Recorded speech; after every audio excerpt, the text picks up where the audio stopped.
জাস্টিসের জন্য রাস্তায় নেমেছে মানুষ এবং বিভিন্ন ক্ষেত্রের বিশিষ্টরা। আমরা দেখেছি আজ নিয়ে আমরা যদি হিসেব করে দেখি একেবারে 50, 51, 52 দিন ধীরে ধীরে পেরিয়ে যাচ্ছে। আরজি কর নিয়ে যখন এই পরিস্থিতি, তারই মধ্যে সাগর দত্ত মেডিকেল কলেজ হাসপাতাল, সেখানে রোগীর মৃত্যুর ঘটনা এবং তারপরে চিকিৎসক এবং নার্সদের ধরে মার, এই ঘটনায় গ্রেফতার করা হয়েছে 4 জনকে এবং রীতিমতো উত্তপ্ত পরিস্থিতি। কিন্তু কেন বারবার উত্তপ্ত হচ্ছে পরিস্থিতি? আবারও নিরাপত্তা নিয়ে প্রশ্ন উঠছে। এই সমস্ত কিছু নিয়ে আমরা আলোচনা করব। আমাদের সঙ্গে স্টুডিও রয়েছেন অতিথিরা। আমাদের সঙ্গে রয়েছেন তৃণমূল কংগ্রেসের তরফ থেকে অরূপ চক্রবর্তী, সিপিআইএম এর তরফ থেকে শতরূপ ঘোষ, বিজেপির তরফ থেকে অঙ্কন দত্ত। প্রত্যেকেই স্বাগত জানাচ্ছি। কিন্তু প্রথমেই দেখে নেব আরজি কর আবহের মধ্যে সাগর দত্ত মেডিকেল কলেজ হাসপাতাল আবার উত্তপ্ত হলো কেন, সেদিকে নজর।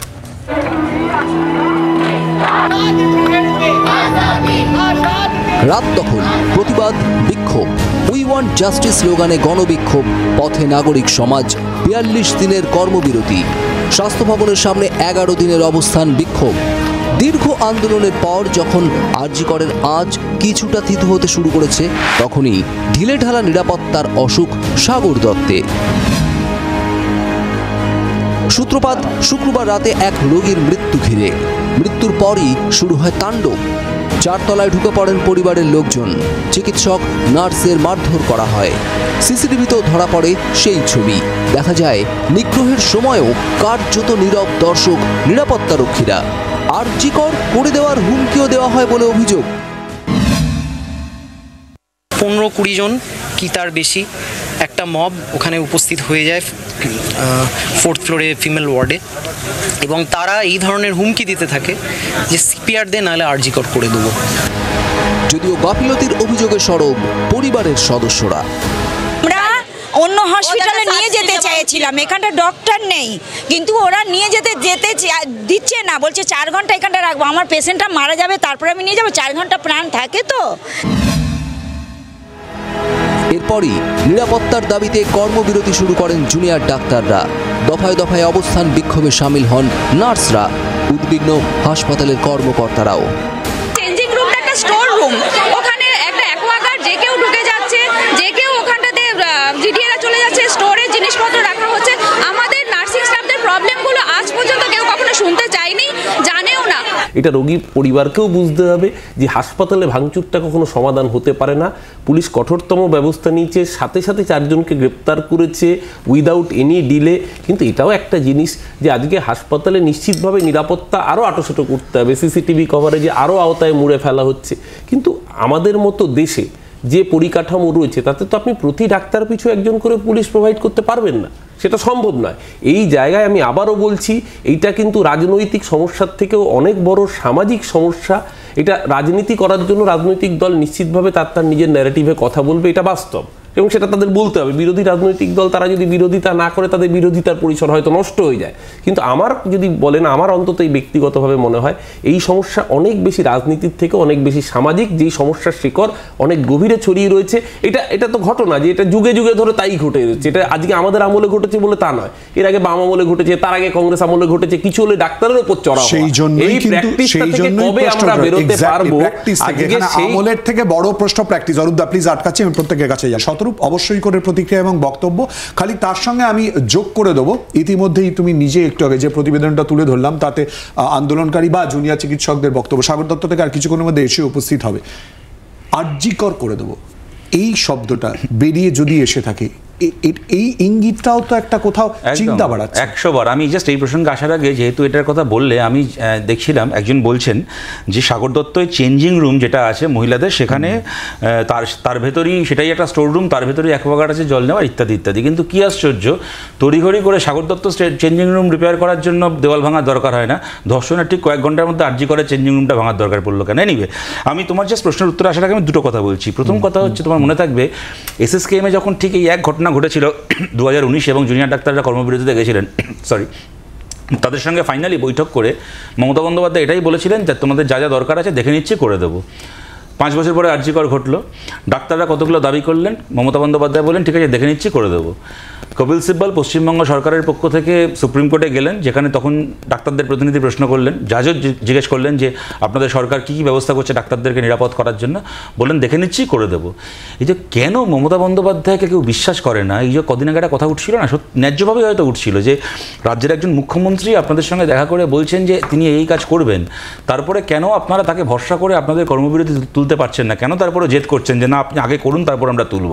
কারণ হচ্ছে এইটা, ওনারাই দেখে নিচ্ছি ঘটনা বলে মনে হয় না, যদি যে রোগী মৃত্যুর ঘটনা থেকে এতটা উত্তপ্ত এরকম কোনো ঘটনা যেটা অরূপদা বললো যে এর আগে বামফ্রন্ট আমলেও হয়েছে, তার আগে কংগ্রেস আমলেই হয়েছে, ভাগ্যবাল ওই অব্দি গিয়ে থেমেছে, ভাবছিলাম বলবে এর আগে ব্রিটিশ আমলে হয়েছে, তার আগে মুঘল আমলেও হয়েছে, কিন্তু কথাটা মিথ্যে নয়, বামফ্রন্ট সরকারের সময়ও হয়েছে। কিন্তু আমি বলছি সরকারের একটা সদিচ্ছার প্রশ্ন, যে সরকার তখনকার মতো যখন এই দাবিগুলো ওঠে সেটাকে এড়িয়ে দেওয়ার জন্য দেখে নিচ্ছি করে দেবো বলে আর কিছু করে না, এইটা কিন্তু বারবার প্রমাণিত হচ্ছে। তুমি যে প্রশ্নটা করলে সেটা তো আমি একদম স্পেসিফিক্যালি এখানে বলছি, দেখো প্রশ্নটা একদিক থেকে রাজনৈতিক নয়, যেটা অরূপদা বললো, এটাকে নিয়ে রাজনীতি করা উচিত নয়, আবার অন্যদিক থেকে রাজনৈতিকও কেন বলছি, দেখো এই যে সমস্যাটা হচ্ছে, তুমি এলাকার কিছু গুন্ডাকে, যাকে বলে একটা আইন বহির্ভূত এম্পাওয়ারমেন্ট তাদের করেছে, যে ভাই তোরা পারলে লোককে পেটাতে পারিস, তোরা ভোটের দিন আমাদের হয়ে বুথ দখল করে দিবি, লোককে পিটিয়ে দিবি, তোরা বিরোধী দলের মিটিং মিছিল তাদেরকে পিটিয়ে দিবি, তোরা পাড়ায় পুকুর ভরাট করবি, কেউ আটকাতে আসলে পিটিয়ে দিবি, তোরা বিল্ডিং এটাই বলছি যে তোমার একটা বিল্ডিং 3 তলা প্ল্যান স্যাংশন 4 তলা তুলবি, কেউ আপত্তি করতে পিটিয়ে দিবি, এই যাদেরকে তুমি পিটিয়ে দেওয়ার ক্ষমতাটা দিয়ে রেখেছো তাদেরকে তুমি কি করে বোঝাবে ভাই হাসপাতালে গিয়ে কাউকে পেটাবি না? কি বলছি বুঝতে পারছো? তুমি যখনই কিছু লোককে একটা এক্সট্রা কনস্টিটিউশনাল এম্পাওয়ারমেন্ট করে দিচ্ছ, তাকে তুমি বুঝিয়ে দিচ্ছ যে ভাই তুই আইন ভাঙ, তোর সাথে আমরা আছি, খালি আমাদের কাজটা ভোটের দিন করে দিস। তারপরে তারা তো বুঝে যাচ্ছে যে আমাদের এই আস্ফালনটা করার ক্ষমতা আছে, তারা এবার যেটা বিরোধীদের পার্টি অফিসে গিয়ে করছে, তারা একটা সরকারি হাসপাতালে গিয়ে ওটা করছে। গুরুতর অভিযোগ শতরূপ যেটা তুলেছে, কোথায় এই সমস্যার সমাধান? গতকালকের ঘটনা আবার চোখে আঙুল দিয়ে দেখিয়ে দিয়েছে যে এটা একটা পুলিশ প্রশাসন এবং আমাদের প্রশাসনিক ব্যর্থতা। একটা ডেথ, সেটা সবসময় দুর্ভাগ্যজনক এবং সেই সময় কিছু আউটবার্স্টস হতে পারে, কিন্তু প্রথম থেকেই mob dispersal from the very primordial stage, যদি মবটাকে ডিসপার্স করা বা পেশেন্ট পার্টি হ্যান্ডলিং, এটা কিন্তু শুধু ডাক্তার বা নার্স, যেটা গভর্নমেন্ট হসপিটালে আমরা অনেক ম্যান পাওয়ার রিসোর্সেসও আমাদের যথেষ্ট কম, তো শুধু ডাক্তার নার্সের উপর এটা ছাড়লেও হবে। নিরাপত্তা রক্ষীরা সেই মুহূর্তে ছুটে গেছিল, পরিস্থিতি সামলানোর চেষ্টা করেছিল। নিরাপত্তা রক্ষীদেরকে সেই মুহূর্তে পাওয়া যায়নি এবং পরবর্তীকালে প্রায় আধ ঘন্টা লাগে পুলিশের এবং র্যাফের সেখানে আসার পরেও তারা সেইভাবে ইন্টারভেনশন করেননি এবং পুলিশকে কিন্তু পুলিশ আউটপোস্টে ইনফর্মও করেছিলেন আমাদের নার্সিং স্টাফ, নার্সিং স্টেশনে যে সিস্টার দিদিরা কর্তব্যরত ছিলেন তারা। আজকে আমরা জানি রাজ্য সরকারের তরফ থেকে ইতিমধ্যেই কথাবার্তা বলা হয়েছে, সেখানে কি আশ্বস্ত কোথাও বোধ করছেন আপনারা? দেখুন, মৌখিক প্রতিশ্রুতি আমরা এর আগেও পেয়েছি, আমরা আজকেও কিছু পেয়েছি, তো সেইটার উপর বেস করে এক্ষুনি আমরা এই মুহূর্তে কোনো কমেন্ট করতে চাইছি না। ইনফ্যাক্ট কদিন আগেই একটা পুলিশ আউটপোস্ট উদ্বোধন হয়েছিল আমাদের সাগর দত্ত মেডিকেল কলেজের মূল গেটের মুখে, সেখানেও কিন্তু যখন গতকাল ঘটনাটা ঘটে তখন সেটাতে তালা ঝুলছিল। আমি বুঝতে পারলাম না, আরেকবার বলবেন। একটা পুলিশ আউটপোস্ট ঠিক 3-4 দিন আগে আমাদের সাগর দত্ত মেডিকেল কলেজের একদম গেটের মুখে একটা উদ্বোধন হয়েছিল, তো সেটা কিন্তু গতকাল যখন এই ঘটনাটি ঘটে তখন কিন্তু সেখানে পর্যাপ্ত কোনো পুলিশকর্মী বা কেউই ছিলেন না, সেটাতে তালা ছিল, সেটা তালা বন্ধ।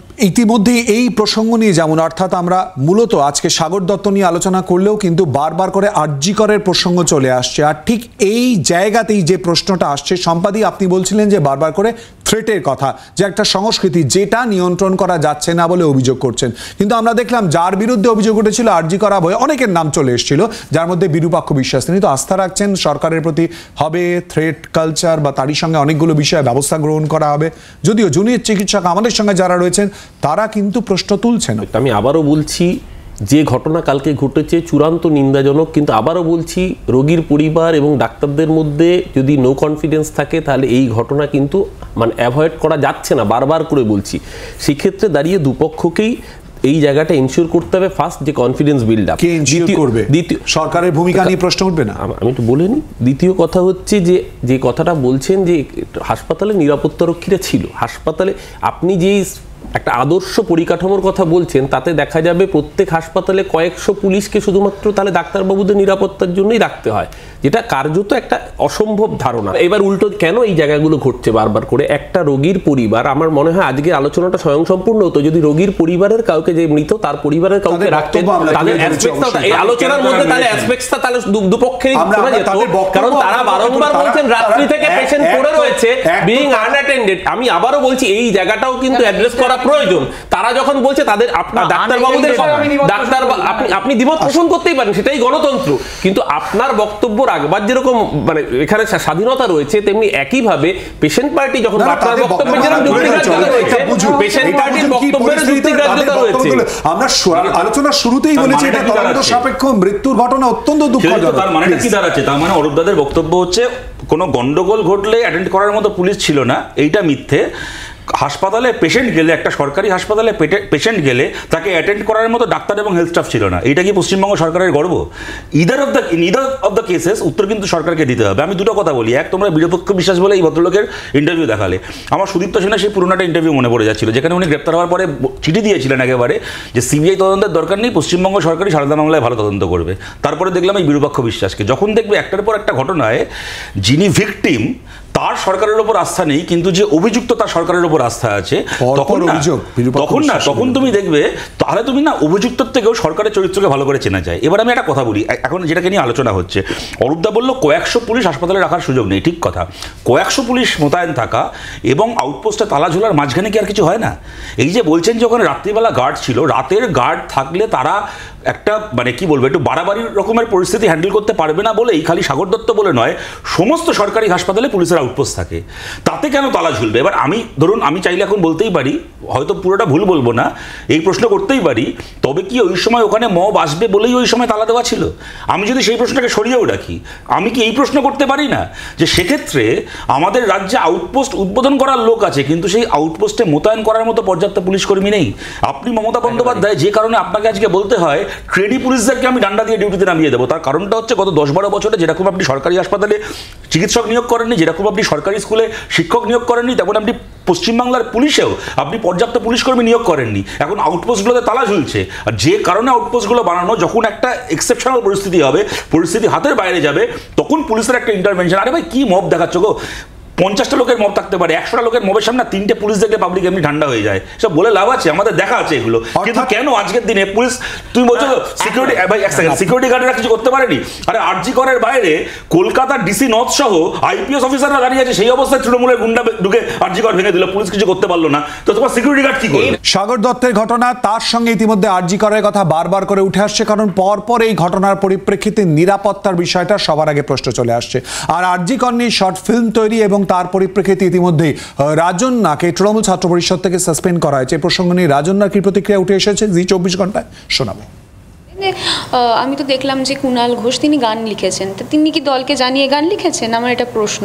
দেব যখন প্রধান সিনেমায় অভিনয় করেছিলেন, তিনি কি দলকে জানিয়ে অভিনয় করেছেন? নিশ্চয়ই নয়। এই শর্ট ফিল্মের মাধ্যমে কি বোঝাতে চেয়েছি সেটা তো আমার কাছে কেউ জানতে চায়নি। তার আগেই এরকম আমার সাসপেনশন এসেছে, তো আমার মনে হয় যখন বোঝাতে পারিনি তখন আমি আমার শর্ট ফিল্মের মাধ্যমেই বোঝাই। নির্ধারিত সময় 2 তারিখ রিলিজ হচ্ছে। অরূপদা, দেখুন অনেক সময় রাজনীতির আলোচনায় লোকেরা বলেন যে বাংলার রাজনীতির অবক্ষয় হয়েছে। এটা তো সত্যি সত্যি যে আজকে জি 24 ঘন্টার মতো একটা বড় চ্যানেলের প্রাইম টাইমে আলোচনায় রাজন্যা হালদারকে নিয়ে আলোচনা করতে হচ্ছে, এটা বাংলা রাজনীতি সত্যি সত্যি অবক্ষয় হয়েছে। এটা ঘটনা রাজন্যা কিছুদিন আগে আমাদের দল করতো এটা। আর দ্বিতীয় কথা, উনি যেটা বললেন যে কুণাল ঘোষ বা দেব যখন সিনেমা করেন বা গান লিখেছেন তাদের পারমিশন, প্রশ্নটা হচ্ছে যে তারা যেই বিষয়টা নিয়ে এখানে উত্থাপন করেছেন সেই বিষয়টা ইতিমধ্যেই সুপ্রিম কোর্টের বিচারাধীন, তার জন্য দল সঠিক সিদ্ধান্ত নিয়েছে তাকে বহিষ্কার করে। এখন বহিষ্কৃত হওয়ার পরে এই ধরনের কথাবার্তা বলে বাজার গরম করে বাজারে থাকতে চাইছেন, সেটা ভালো কথা, কিন্তু আমাদের ওই খারাপ লাগছে প্রথমে যেটা দিয়ে শুরু করলাম সেটা দিয়ে, যে বাংলা রাজনীতি নিশ্চিতভাবে অবক্ষয় হয়েছে। অবক্ষয় না হলে জি 24 ঘন্টার মতো চ্যানেলের 8টার প্রাইম টাইম শোতে এতক্ষণ সময় এটা নিয়ে অপচয় করতে হতো না, রাজনৈতিক আলোচনা করা যায়। থ্যাংক ইউ আমাদের চ্যানেলে এই জায়গাটা একটুখানি স্মরণ করিয়ে দেওয়ার জন্য, এবং অনেক ধন্যবাদ অবশ্যই করে। কিন্তু কোন বিষয়টা নিয়ে আমরা আলোচনা করব বা ঠিক কোন পথে প্রবাহিত হবে এটা তো একেবারে এডিটোরিয়াল পলিসির, না আমিও সেটাই বলছি, আমিও ধন্যবাদ জানিয়ে সেটাই বলছি। শত্রু না, আমি ঘড়ি দেখার চেষ্টা করছিলাম, জি 24 ঘন্টা এনাকে নিয়ে বেশিক্ষণ আলোচনা হলো নাকি গত বছর 21শে জুলাইয়ের মঞ্চে নিয়ে বেশিক্ষণ ভাষণ দিয়েছিলেন? খুব সম্ভবত 21শে জুলাইয়ের মঞ্চে বেশিক্ষণ ভাষণ দিয়েছিলেন। আমার মনে হয় ঘুরিয়ে অরূপদা মমতা বন্দ্যোপাধ্যায়কে তিরস্কার করলেন, যে বাংলার রাজনীতির মান কোথায় নামিয়ে এনেছেন বলুন, যে এই সমস্ত ছোলার ডালকে 21শে জুলাইয়ের মঞ্চে তুলে ভাষণ দিয়েছেন। কিন্তু দেখুন, যাই হোক, আমি এই আলোচনার মধ্যে যেতে চাই না, ওদের দলের সিদ্ধান্ত ওরা নিয়েছে। আমরা তৃণমূল কংগ্রেস বলতে বুঝি মমতা বন্দ্যোপাধ্যায়কে, অভিষেক বন্দ্যোপাধ্যায়, ববি হাকিম থেকে শুরু করে ব্রাত্য বসু, মদন মিত্র, যাদের সৌগত রায়, এরা নেতা। সে আমি তার পক্ষে হই বিপক্ষে হই না কেন, আমি কাকুলি ঘোষ দস্তিদারের দুটো কথার আমি বিরোধিতা করতে পারি, কিন্তু এরা পলিটিক্যাল স্টেক হোল্ডার। এই সমস্ত ছোলার ডাল কী করলো না করলো এদেরকে নিয়ে আমাদের কোনো মাথা ব্যথা নেই। আমি আমার দলের দিক থেকে বলতে পারি উই আর নট কনসার্ন। ব্যক্তি আক্রমণের ঊর্ধ্বে উঠে আমরা কথা বলবো। হ্যাঁ, বটেই। এই নিরাপত্তা প্রসঙ্গ নিয়ে আমি প্রত্যেকের কাছে খুব সংক্ষেপে কার্যত এক লাইন করে জানার চেষ্টা করব যে এই জায়গা থেকে বেরিয়ে আসার রাস্তা কি। এই আলোচনায় যে পয়েন্টগুলো উঠে এলো সেটার কয়েকটা ব্যাপারে আমি আগে হাইলাইট করতে চাই। উনি যেটা বললেন পাবলিক কানেকশনের কথা, আমরা অভয়া ক্লিনিক করছি, আমরা অভয়া ফ্লাড রিলিফ ক্যাম্প করছি এবং জুনিয়র ডাক্তাররা WBGDF এর পক্ষ থেকে সবার আগে সেখানে পৌঁছে গেছে। ওয়ে আউট, শান্তিপূর্ণভাবে ওয়ে আউটটা কোথায় দাঁড়িয়ে? শান্তিপূর্ণভাবে ওয়ে আউট, গভর্নমেন্টকে প্রপার SOP, যেটা শতরূপদা বললেন, 100 জনকে ম্যানেজ করতে গেলে 3-4টে পুলিশই যথেষ্ট যদি প্রপার SOP থাকে।